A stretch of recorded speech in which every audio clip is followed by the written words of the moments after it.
What is up, everybody? Sven Diesel here. We're going to be tying up a poly caddis. It's basically a caddis pattern using a new product by Semperfli, their floating poly yarn. And we're going to start here with a stealth hook. This is a D16. That's a size 16 in the dry fly series hook.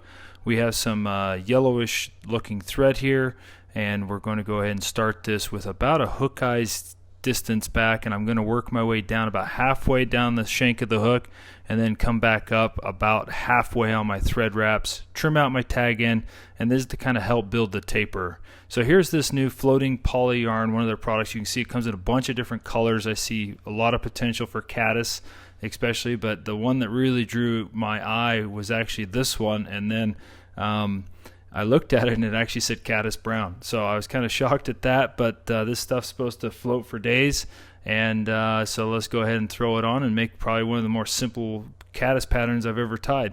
So I'm going to do a pinch wrap right there by bringing the thread up and over, kind of in between my fingers, and then bring it down the other side, and I'll work it down a little bit, and I'm going to leave myself a little bit of space there. You can see I could have wrapped one more time, but I'll show you a little trick here to get a better taper. So normally you'd bring it up and around and then kind of progress forward, but what I'm going to do is go backwards one full wrap. So we're just wrapping the poly yarn there, no thread, and then as we progressively work our way up forward along the hook shank, I'm going to kind of loosen my wraps. It's still snug, but you can see how that naturally builds a nice tapered body, which is, I think, essential here. And you can see I want to do one more wrap, but I'm going to tie it off with a wrap over the top, a couple pinch wraps underneath, go up and over one more time, and then here's a little trick. I'm going to wrap backwards. So we basically have some thread there that's about the same as the hook eye, and I'll trim out that on top, and that will make sense here a little bit later. We're going to put a little bit of UV resin on the top to kind of tie it all in. Now for this we're using Select Cow Elk, and this is going to be a little bit hard to do. This is in the bleach color. Normally I lay this flat on the table, but I'm going to grab a pinch here, and we're going to discard some of this. So I'm going to grab about a pencil thickness. You got to keep in mind that as we clean this out, it's going to lose a little bit of the shorter hairs and some of the underfur, and so we won't end up with as many hairs.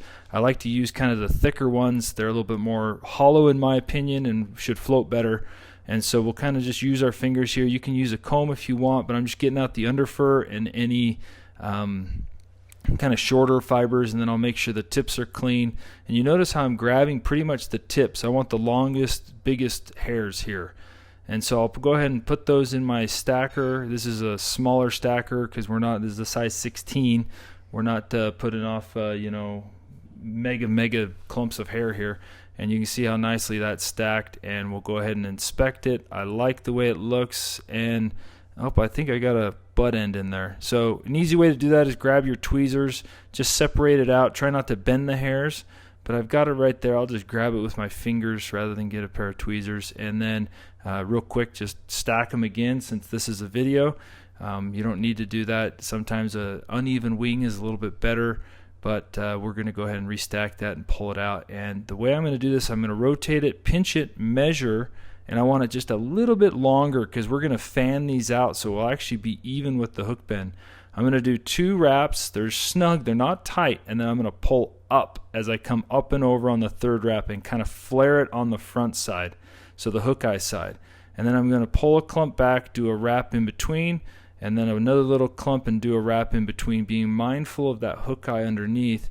And I usually do about 3 or 4 of these. I definitely did 4 on this one.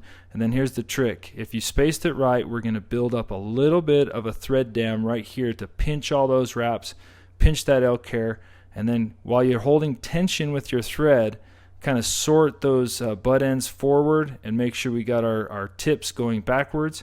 And then I'll do a wrap up and over, and it's out of our way, and I'm letting the bobbin hold that all secure right now. So what we're going to do now is we're going to trim this. I just kind of fan them together, making sure to pinch them, but not in a clump. They're kind of, you can see I'm flattening them, and then I'll just trim it at a 45-degree angle. And I got this little straggler here I don't like. I'll trim that out. And then the last step here is we're going to go ahead and do a 3-turn whip finish. And then I'm going to show you a trick I do to make sure that this caddis is bulletproof and also looks right. So right now it looks good. It would fish good. We're going to end with our thread on top. So I kind of wrap that whip finish back up on top, and that will make sense. You know, we got the poly yarn on top. Our thread ended and cut on top. You can see how narrow that is. I like my caddis to fan out, so I'm going to take my thumb and just kind of spread it out. And this is where you could position them a little bit to the side more. You can shift them a little bit. Just don't pull too hard. You don't want to ruin the fly. And then I'll kind of push back down in the middle, and you can see how that naturally kind of fanned them out into almost a perfect little fan right there. If this was, you know, a size 16 odd, I could fan it to my face because I'm a little bit, you know, hot right now. It's been a warm day here. But then what we're going to do is I'm going to take a little bit of resin and apply it to the sides and then over the top. I don't want to apply it to the bottom because I found it always gets in the hook eye. And so basically I'm applying it to the sides. I'm going to put a little bit heavier on top, let that soak in. In theory, that's going down to your poly yarn tie-off point, and also creating those elk hair are actually going to pretty much stay fanned out. Now they're not stiff; they still could bend, you know, at any point in the hair. But you can see how much better that is as I preen it. They should go together, but now they're kind of naturally fanning out and laying how I want. So that's the little trick. That's how I do it. This is a super simple pattern. We'll probably add a few variations, adding hackle underneath, maybe some dubbing on over the thread wraps, hackle over the thread wraps. Tons of variation, tons of colors, especially with this new material. But there's a quick one that should catch some fish for us. So happy lip piercing.